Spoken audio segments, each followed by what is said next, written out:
Queridos, vamos ler a Bíblia Sagrada em Gênesis capítulo 12 e o versículo 1. Gênesis capítulo 12 e versículo 1. Nos diz assim: Ora, o Senhor disse a Abrão: sai da tua terra e da tua parentela e da casa de teu pai, para a terra que eu te mostrarei. Far-te-ei uma grande nação, e abençoar-te-ei, engrandecerei o teu nome, e tu serás uma bênção. Abençoarei os que te abençoarem, amaldiçoarei os que te amaldiçoarem. Em ti serão benditas todas as famílias da terra. Graças a Deus por esta palavra. Queridos irmãos, nessa terra, todas as vezes que um homem ele deseja criar alguma coisa, quando ele deseja fazer alguma coisa, a primeira coisa que ele procura fazer é uma forma, para que ele possa modelar aquilo que ele quer criar. Então, todo objeto que ele quer criar, a primeira coisa que ele faz é uma forma, porque aquela forma vai modelar aquilo que ele quer fazer. Por quê? Porque se aquele objeto entrar dentro do padrão da forma que ele criou, então ele vai padronizar aquele objeto. Por exemplo, esse microfone, quando ele foi criado, foi feito primeiro uma forma, e assim que foi provado a forma que deveria ser, redonda desta maneira aqui, então todos os outros microfones que foram criados teria que ser dentro desse padrão. Se porventura algum microfone chegou a sair fora desta forma, fora desse padrão, foi rejeitado. Então, todas as vezes que queremos criar alguma coisa, ou algum objeto, então nós criamos uma forma e colocamos aquilo que queremos criar dentro da forma, entendendo-se que aquilo está perfeito, então nós usamos aquela forma como modelo para as outras criações. Então todos serão modelados e padronizados por aquela forma. E se algum daquele modelo, se algum daquela criação houver uma pequena diferença da forma original, do modelo original, ele será rejeitado, ele será colocado para fora, ele será lançado fora, ele não prestará, ele não servirá, porque ele está fora da forma e ele está fora do modelo. Querido, é isso que acontece com a religião nesses últimos dias. Cada igreja, cada denominação, ela tem a sua forma. Cada igreja, cada denominação local, ela tem o seu modelo, sua forma, aonde ela modela aqueles que entram dentro dela. E quando ela modela aqueles que entram dentro dela, todos têm que seguir aquele padrão, tem que ser padronizado. Isso é terrível quando isso acontece, porque isso dá espaço para a religiosidade.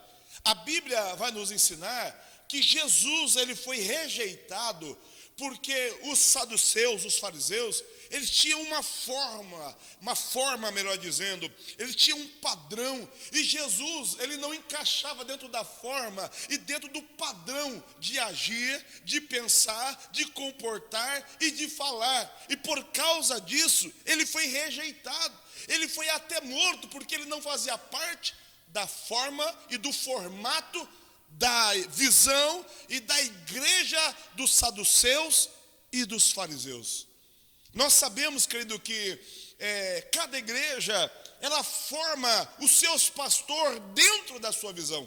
Então eles cantam igual a visão da igreja, eles pregam igualzinho a forma da igreja, eles se vestem igualzinho a forma da igreja. É por isso que você vai ver um pastor da Igreja da Graça, você vai perceber que quase todos pregam igualzinho, a gesticulação, o tom de voz, o jeito de pregar de R. Soares. Você vai ouvir na Deus Amor, quase todos pregam igualzinho Davi Miranda, até as línguas estranhas é igualzinho do pastor Davi Miranda. eles pregam igual, o tom de voz igual, a forma de orar igual. Você vai lá na Mundial do Poder de Deus, você vai perceber que quase todos pregam igualzinho, Valdomiro, o jeitinho de olhar para a câmera. Por quê? Porque aquilo é uma forma, é um padrão.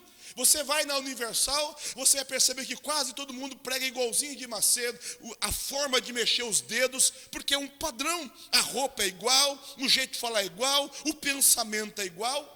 Você vem para a Assembleia de Deus, você vai perceber que nós também temos uma forma de cantar os nossos hinos da harpa, uma forma de pregar, de dar oportunidade. Nós temos uma forma. E o que acontece?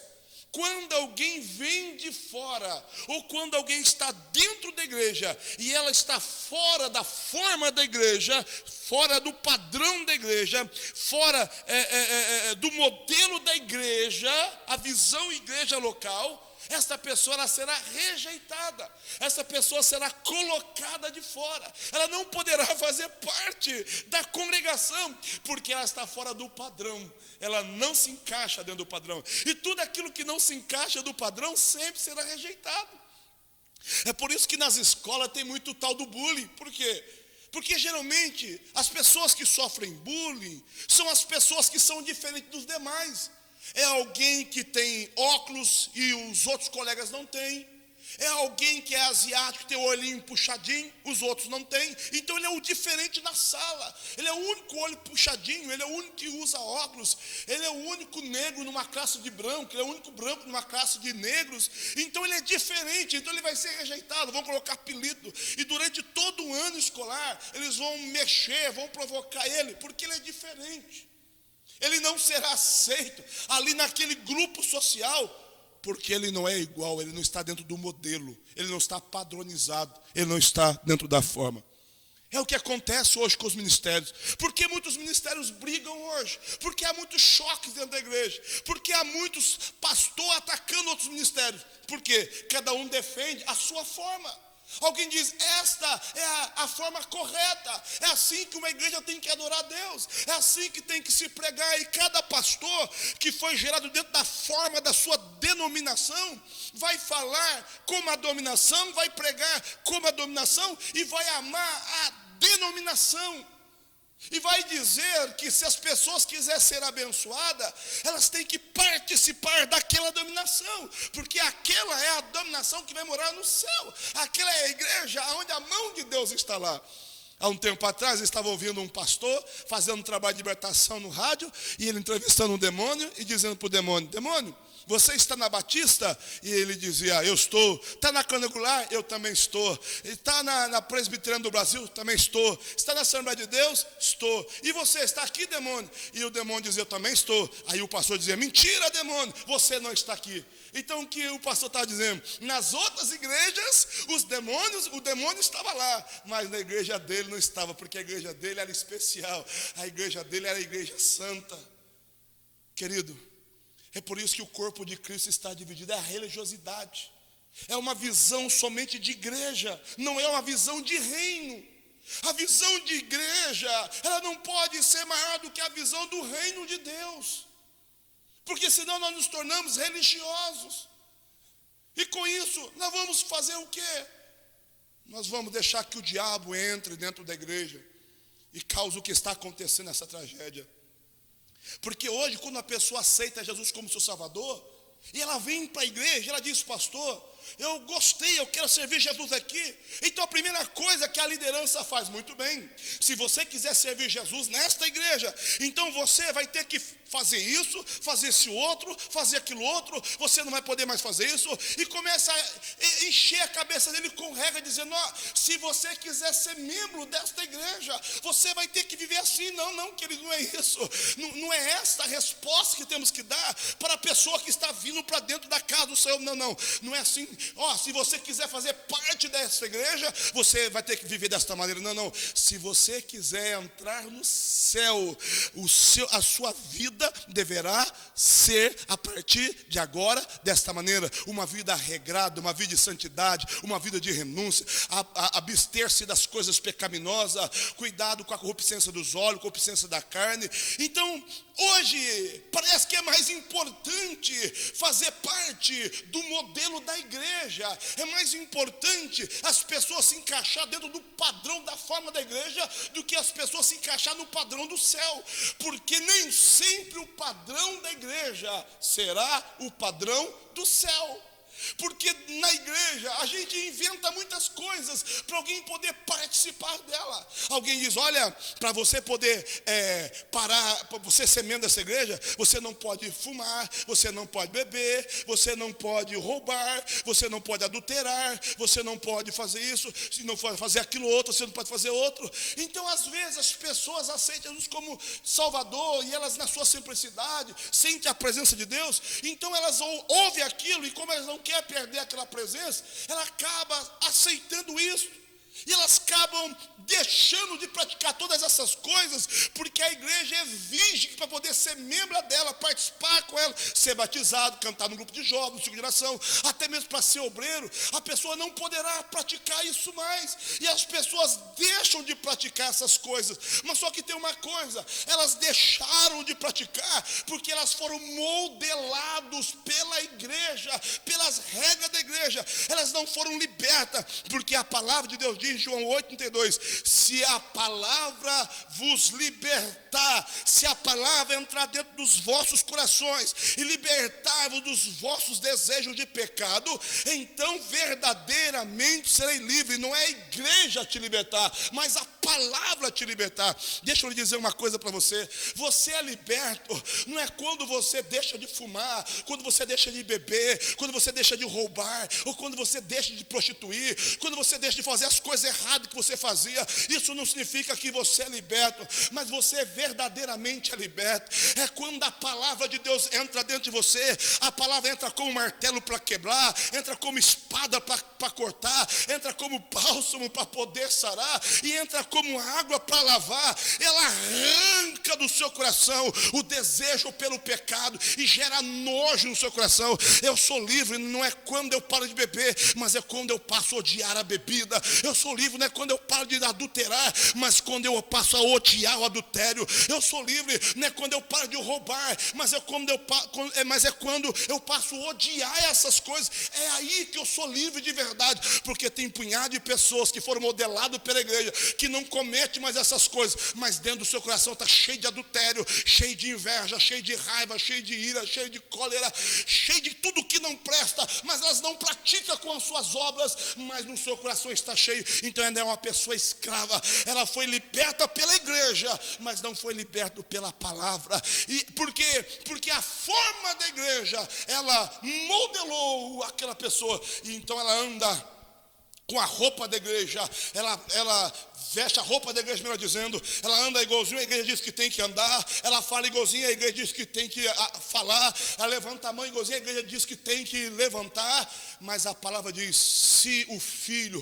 a palavra vos libertar, verdadeiramente vós sereis livre, uma palavra de libertação, de liberdade, ela tem que ser ministrada no coração do homem, e não dizer, para poder ser membro dessa irmã, ser membro dessa igreja não significa que eu vou entrar no céu, mas viver uma vida com Deus, isso é resultado de uma vida de obediência, de temor, de santidade, uma vida de fé, uma vida de renúncia para mim, carregar minha cruz. Isso diz que eu vou poder então morar no céu.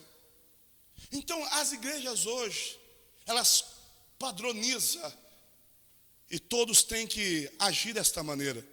Eu me lembro um tempo, irmãos, que quando nós saímos para a rua, e se de repente nós encontrássemos uma irmã batista, uma irmã da candangular, e a gente encontrasse ela com calça comprida, ou com um batom, ou um brinco, nós passávamos perto dela e não dávamos parte do Senhor, nós virávamos a cara para ela, porque ela não tinha a forma, o padrão da nossa igreja. Então nós entendíamos que não era crente. Nós entendíamos que estava desviada, que não servia a Deus, que era filha do diabo, porque estava usando uma roupa que nós não usamos. Nós não importávamos com o caráter, nós não importávamos com o comportamento dela, como era o comportamento, como era a vida dela com Deus. Isso não nos interessava. O que nos interessava é que ela não estava dentro do padrão da forma da nossa igreja, então era rejeitada. Era como os discípulos que uma certa vez chegaram até Jesus e disseram: Jesus, Estão alguns homens aí expulsando demônio no teu nome, curando os enfermos no teu nome, e eles não andam conosco, não faz parte, não tem o nosso padrão, não tem o modelo dos discípulos aqui. Então nós mandamos que ele calasse a boca, que eles parassem de pregar o seu nome. E Jesus disse: olha, Pedro, aqueles que não é contra nós, é por nós. Quem não ajunta, acaba espalhando. Deixa eles pregarem o meu nome, mesmo que eles não façam parte dos discípulos que eu escolhi, mas deixa eles estão invocando o meu nome, eles não estão contra nós, eles não estão espalhando, eles estão ajuntando. Então todas as vezes, irmãos, que nós olhamos para uma pessoa que não está dentro do modelo da visão da igreja local, não é do reino de Deus, mas da igreja local, ela será rejeitada. É por isso que se de repente eu convidasse uma irmã para pregar aqui, e Deus começasse a usá-la de uma maneira sobrenatural na palavra, mas ela tivesse de batom, de brinco e de calça comprida, a maioria dos irmãos aqui nesta noite, você não ia nem prestar atenção na pregação, você não ia nem se importar com a presença de Deus sendo derramada, você começaria a questionar: como é que pode ela de calça comprida, será que ela não tem temor de Deus, ali em cima do púlpito, com esse batom, com esse brinco, pregando e falando de Jesus? É isso que a religiosidade faz conosco. Em vez de eu prestar atenção na palavra e ver se verdadeiramente Deus é na vida daquela pessoa, eu estou olhando para a aparência dela, porque a aparência dela não se encaixa dentro da forma, do modelo desta igreja. Eu me lembro que um tempo atrás, irmão, quando se dava essa oportunidade para o irmão, e às vezes aquele irmão trabalhava até na hora de ir para o culto, então ele chegava correndo que ela tomava um banho, aí de repente, de surpresa, irmão Joaquim está com oportunidade. Aí ele vinha na igreja e dizia assim, em cima do púlpito: ó, irmãos, eu quero pedir perdão para os irmãos, porque eu cheguei correndo de casa, do serviço, melhor dizendo, e não deu nem tempo de eu fazer a barba. Mas me perdoa, mas não estou desviado não. Eu me lembro dessa época, porque se acreditava que se eu chegasse no culto um pouco barbudo, com um punhado de penugem na cara, era sinônimo que eu estava desviado, que fazia dias que eu não lia a Bíblia, fazia dias que eu não orava, que eu estava afastado de Deus. Eu estar com barba na cara significava isso. Por que significava isso? Porque o molde da igreja, a forma dizia isto. Não importava. Então, se eu tivesse barba, é sinônimo que eu estava desviado. Já dizia esse irmão aí, já faz dias que ele não ora. Ninguém nem queria saber como era o meu andar, o meu agir, meu caráter, o meu proceder, como se eu tinha intimidade, se eu era uma pessoa quebrantada. Não, olhava para o meu rosto e já dizia que eu estava desviado. Eu lembro uma experiência que eu tive há pouco tempo. Eu estava ouvindo um pregador pregar, e era uma pregação tremenda, uma unção sobrenatural descendo sobre a igreja. E de repente uma banda começou a ministrar enquanto ele estava terminando de pregar. E eu comecei a chorar, foi uma glória tão grande, uma unção tão grande, tão sobrenatural, descendo sobre o lugar. E eu comecei a falar língua estranha ali, vendo pela internet, chorando pela presença de Deus. Até que o cameraman, ele foi se aproximando do pregador e de repente ele pegou o cantor. E quando eu olhei para o cantor que estava cantando aquela melodia, que até eu queria saber o nome daquele louvor que eu ia cantar no dia seguinte da igreja, eu queria aprender para cantar, de tão lindo que eu achei.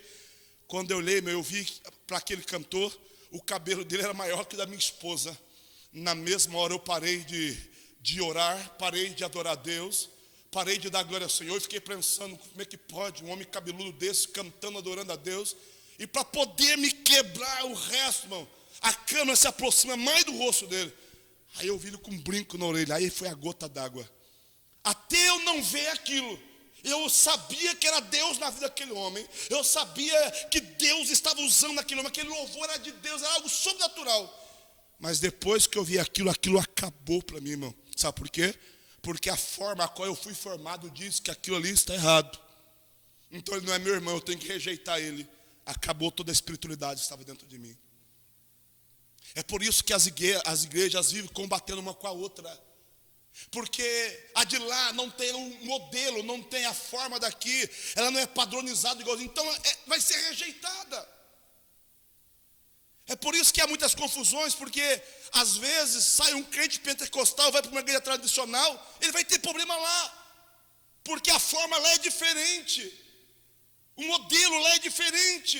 Às vezes vem um tradicional para uma igreja pentecostal, ele vai ser rejeitado na igreja pentecostal, porque a forma, o modelo é diferente, o padrão aqui é diferente, e ele não se encaixa. Então alguém vai dizer, volta para lá, sai daqui. É o que acontece nas igrejas, a religiosidade. Vem um pecador para a igreja e ele não consegue se encaixar dentro da forma do modelo da igreja, e vai dizer, aqui você não serve. Exclui ele, disciplina ele, porque ele não anda igualzinho o modelo da igreja. Irmãos, o modelo não é da igreja que tem que ser seguido. O modelo é o modelo de Deus que tem que ser seguido. É o modelo da palavra que tem que ser seguido. E a segunda coisa, quando nós ensinamos como deve ser a vida de um novo cristão, não é ele deve andar daquela maneira para poder ser membro da igreja. Nós temos que ensinar que ele deve andar daquela maneira para um dia poder entrar no céu. Aleluia, glórias a Deus.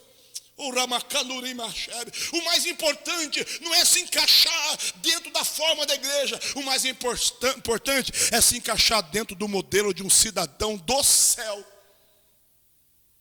Aleluia. Por isso que Deus, ele quer quebrar toda a religiosidade que tem dentro de nós. É por isso que nós temos dificuldade de nos relacionar uns com os outros. É por isso que nós temos dificuldade de relacionar com os nossos irmãos de outras denominações, porque ele não se encaixa dentro da forma qual nós somos modelados, da forma da nossa igreja.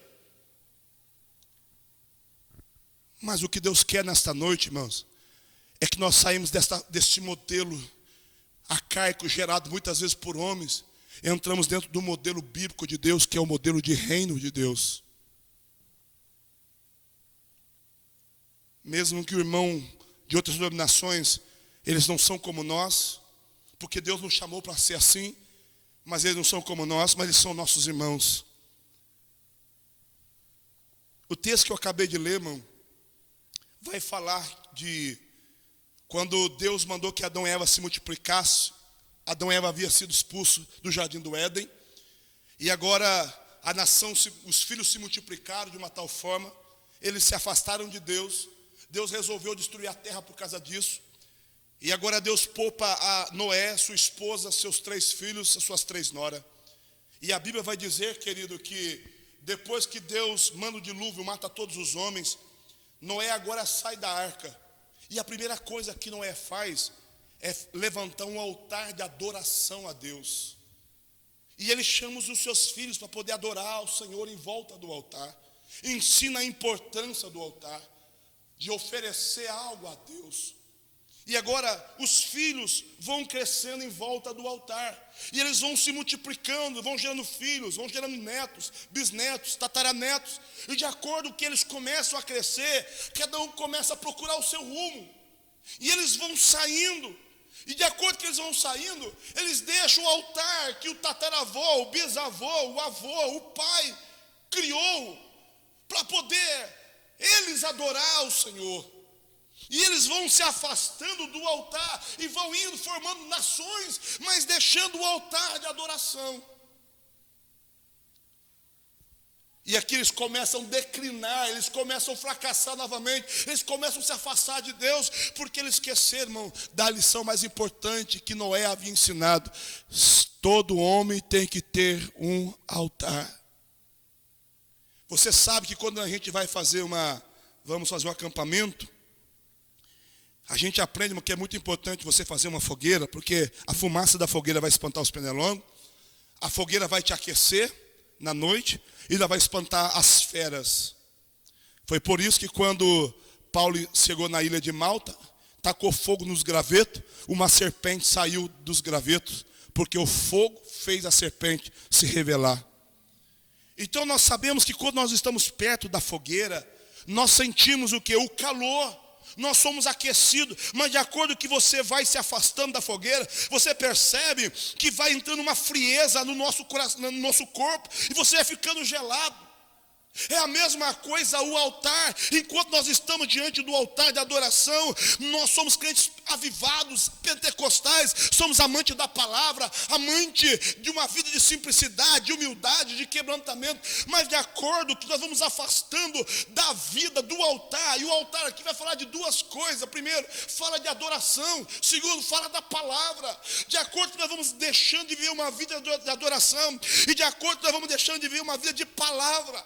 Hoje as igrejas estão se afastando do altar da palavra, estão mistificando, estão entrando com tantas mentiras, um evangelho camuflado, estão abandonando o verdadeiro altar da palavra, estão implantando novidade na igreja para induzir ao povo, para enganar o povo e dizer que está tudo bem, que eles não precisam se preocupar, que Deus está amando eles da mesma forma que estão andando, que não vai acontecer nenhum juízo porque Deus é amor. E as pessoas estão vindo para essas igrejas em busca de curas, de bênçãos, e as pessoas estão vivendo em adultério, vivendo em uma vida de pecado e promiscuidade, e alguém, o líder, está dizendo: Deus está alegre com você, Deus vai te dar a chave da vitória, Deus vai te dar agora o que você precisa. E essas pessoas estão engordando em pecado. Sabe por que isso está acontecendo? Elas estão frias, quase não tem mais amor. Por isso que a Bíblia diz que por aumentar a iniquidade, o amor de muito vai se esfriar. Essas pessoas estão se tornando pessoas geladas, frias, insensíveis. Sabe por causa de quê?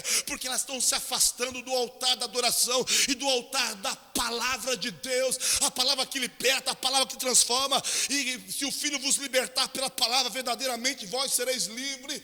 Hoje as pessoas, elas não são mais livres, estão aprisionadas numa vida promíscua de pecado, de vaidade, de sedução, de prostituição, porque elas estão se afastando do altar da palavra. E quanto mais vai se afastando, mais longe de Deus elas vão se tornando. E aquele povo foi se afastando do altar que Noé havia feito para adorar o Senhor. E eles abandonaram a Deus, não conheciam mais a Deus, estavam afastados de Deus. Tem muitas igrejas, irmãos, que cantam para Deus, que pregam para Deus, que oram para Deus, mas não tem mais nada com Deus. Essas pessoas passam a ter uma vida de igreja, vive para a igreja, anda, é santo na igreja, é bom na igreja, perdoa na igreja, ama na igreja, canta na igreja e prega na igreja, e só vive na igreja, porque depois da igreja para fora, só Deus sabe o que eles são, porque são uma pessoa que tem uma vida de igreja e não uma vida com Deus. Então, no meio desse caos, os homens haviam se afastado do altar, se multiplicado, gerado outras nações. Deus então resolve se revelar para os homens.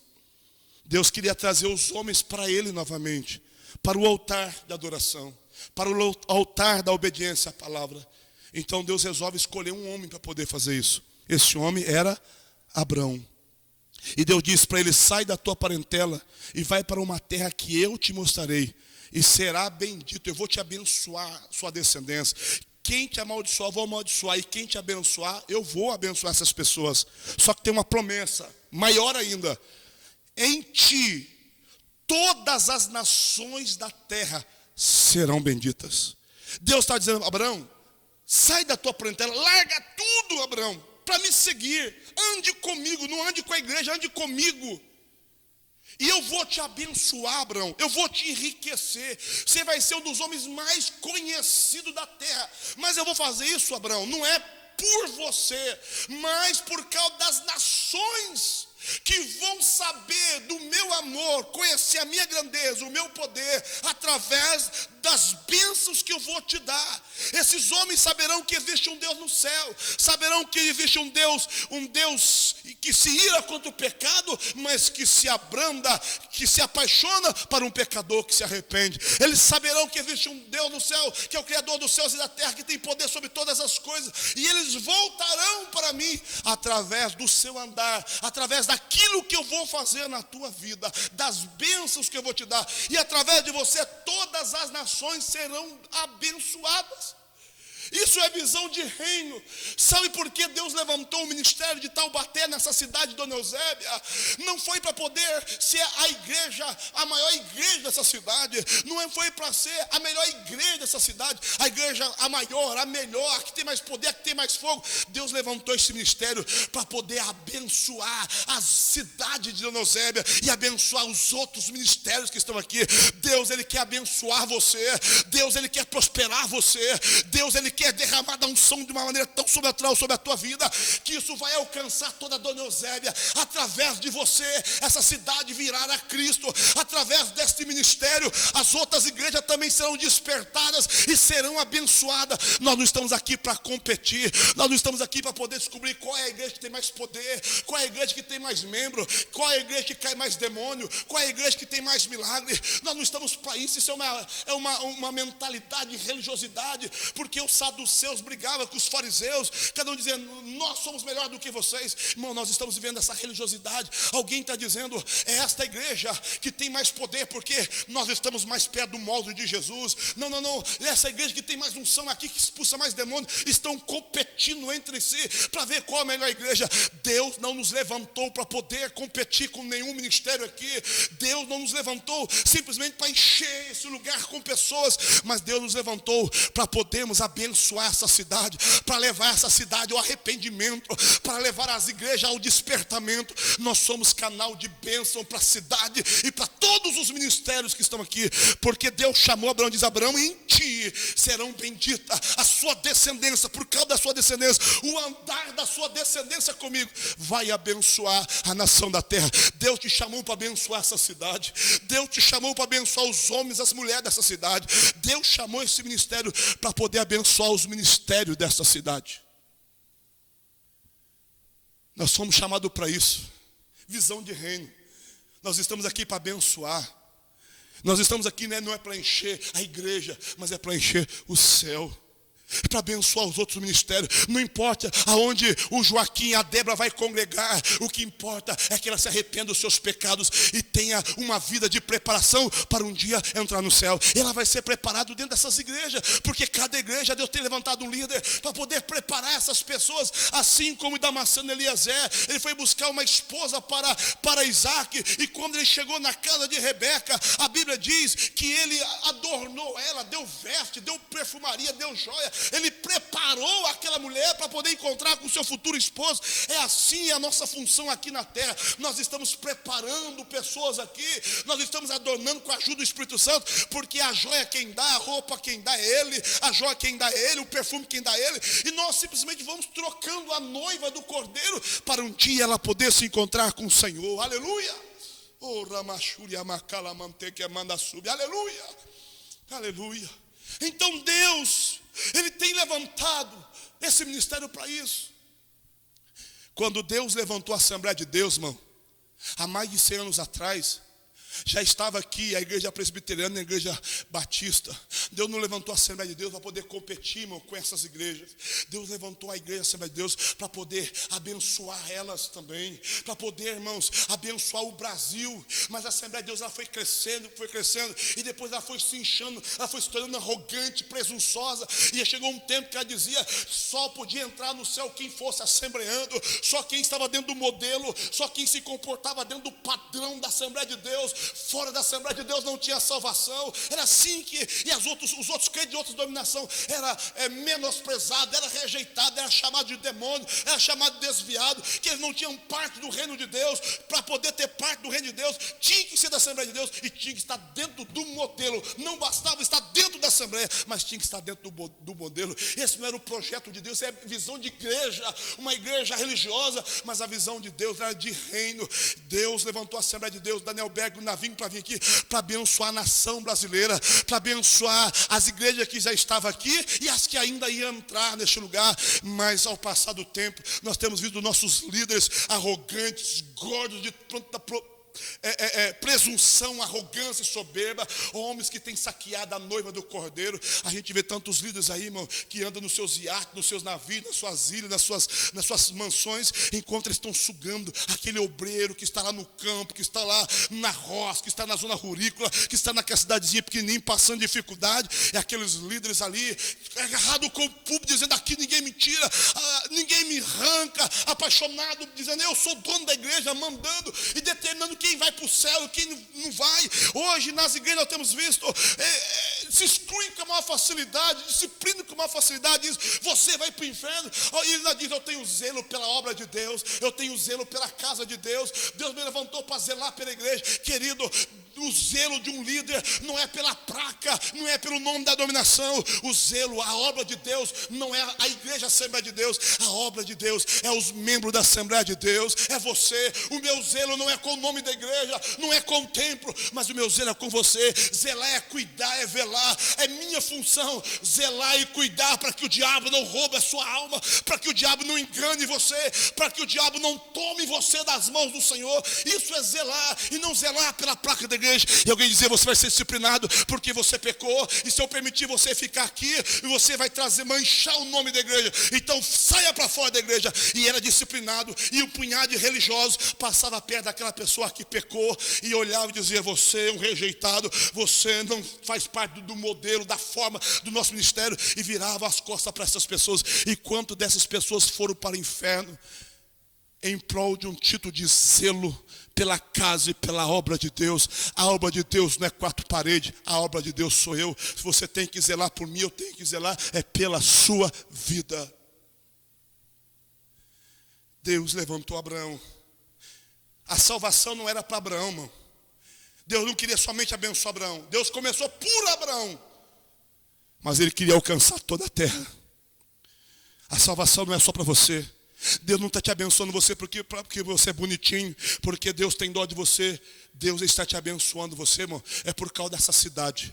Ele quer que através da manifestação na sua vida, a cidade reconheça que existe um Deus na terra. Você foi levantado para ser canal de bênção, visão de reino. Estamos aqui para abençoar uma cidade e não para abençoar a igreja. Estamos para abençoar a cidade. Deus está te confrontando nesta noite. Ele está nesta noite dizendo, que visão que você quer viver? Você quer viver na visão de uma forma de uma igreja ou na visão do reino de Deus? Nós estamos aqui, irmãos, para poder ganhar almas para Cristo. Eu não estou dizendo que nós vamos passar a mão em cima de pecado, irmão, mas se o pecador pecar, nós vamos abraçar ele e vamos levar ele ao arrependimento e vamos chorar com ele. E quando ele se arrepender, nós vamos chorar com ele e nós vamos levantar com ele, mas nós não vamos deixar que o diabo roube o pecador das mãos do Senhor, porque nós não somos juízes. Eu não estou aqui para condenar, eu não sou Satanás para poder condenar ninguém, eu também não sou Espírito Santo para convencer ninguém do seu pecado, e também não sou Jesus para salvar ninguém. Eu sou simplesmente um profeta que estou para poder profetizar para a tua vida e para essa cidade, que Jesus cura, que Jesus salva, que Jesus liberta, batiza com o Espírito Santo, e já está chegando para poder arrebatar esta igreja e arrebatar essa cidade para um dia morar com ele. Deus chamou você para isso. Desperta, sai dessa religiosidade, sai desta forma que você foi gerado, entra dentro do formato de visão de reino de Deus. Nós temos que abraçar o pecador, trazer para cá do Senhor, arrancar o carrapicho, tratar dele. Nós temos que ter a visão de paternidade, nós temos que gerar filhos. Eu sei que tem filhos, irmão, que são muito bons, tem filho que não dá um pingo de dor de cabeça para o pai, mas tem filho que é rebelde. Mas eu não posso amar o filho que é bonzinho e rejeitar o filho que é rebelde. Nós temos que cuidar de cada filho. É minha função de pai, mas a função do pai é proteger o filho, a função do pai é dar uma direção para o filho, e a função do pai é de alimentar o filho. Irmãos, é nossa função de nós dar uma direção. Tem muitas pessoas rebeldes na igreja, é porque não tem uma direção, porque não tem paternidade, não tem um pai para poder cuidar, para poder amamentar, para poder pegar, para poder pôr de castigo, para poder dar a ele umas varadas. Não tem pai, porque na igreja hoje está cheio de juiz, pessoas para dizer, você pecou, está no inferno, mas não quer ser pai para corrigir, para poder corrigir e depois abraçar, porque a mesma mão que bate é a mesma mão que abraça, a mesma língua, a mesma boca que profere palavras duras de correção, é a mesma língua e boca que diz, eu te amo, eu te perdoo, mesmo que você me entristeceu pelaquilo que você fez. É isso que é visão de paternidade, visão de reino. Nós temos que ganhar as almas, nós temos que cuidar dessas almas, dos filhos que Deus tem nos dado. Na oração sacerdotal, Jesus disse assim, Pai, nenhum nenhum daqueles que o Senhor me deu eu perdi, a não ser o filho da perdição que já estava escrito na tua palavra. Irmão, nós não podemos perder nenhum filho, nós temos que cuidar. E Jesus sabia que Judas ia o trair e cuidou dele até o último minuto, até segundos antes dele trair. Jesus deu uma chance para Judas arrepender, e Judas não quis se arrepender, mas ele não rejeitou o seu filho Judas. Esta é a visão da igreja. Não podemos rejeitar nossos filhos, mesmo que eles queiram nos trair, mesmo que eles queiram nos vender, mas nós não podemos desistir dos nossos filhos até o último segundo. Nós temos que continuar insistindo com nossos filhos. Isto é visão de reino, isso é visão de paternidade. Que Deus abençoe. Fique de pé, eu quero orar por você nesse momento.